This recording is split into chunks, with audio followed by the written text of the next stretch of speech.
Hi everyone. So in today's exciting sprouting video, I'm gonna be discussing with you about planting dahlias in South Florida. So dahlias is a gorgeous spring flower that is really popular in the garden industry currently, and they are one of my favorites. So many varieties of dahlias are well known not to be grown in South Florida because of our hot temperatures. We don't have that cold period. So we actually purchased some dahlias from Lowe's, and I'm going to be incorporating them in my garden in these front two pots. And these are some gorgeous dahlias, and they actually match well with the mandevilla I planted in the ark. So I felt like why not plant them in the front of the garden to just elevate the looks of the garden as well in the entrance, since we've been working in the garden this entire time. There's a few things you should keep in mind when it comes to growing dahlias, especially in containers like I'm going to be doing them today. So let's go ahead and just jump right into the tutorial. So coming in number one is choosing the right dahlia plant. So like you live in South Florida, instead of purchasing them by bulb, which is way more difficult to grow, you have the better option to grow them as pre-grown plants ready. So something you should look for when it comes to purchasing dahlias is number one, that they don't have ever so much flowers.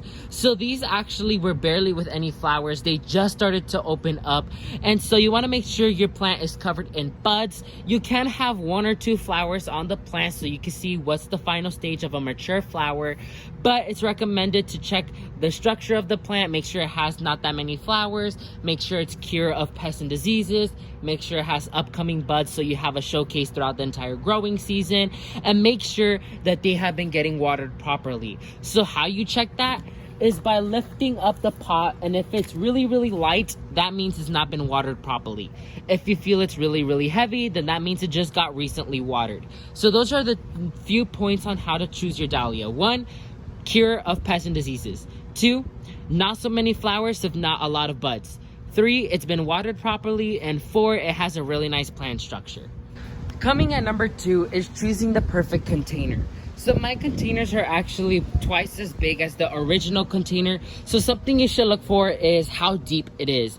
Make sure it's deep enough to withstand the support of the dahlia. So let me go ahead and show you an example. So if I lift up the leaves, you'll be able to see that the container is 2 times smaller than the pot I'm going to be planting it in.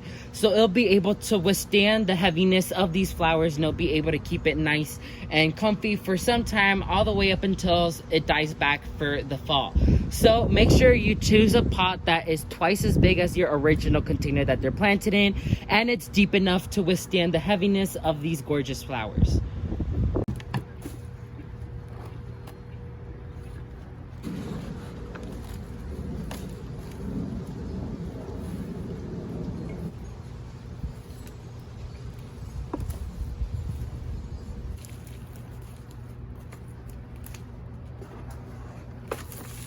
So something else to keep in mind is that they need to be planted in an area with full sun, because dahlias in general need that amount of sunlight in order to produce these huge vibrant flowers.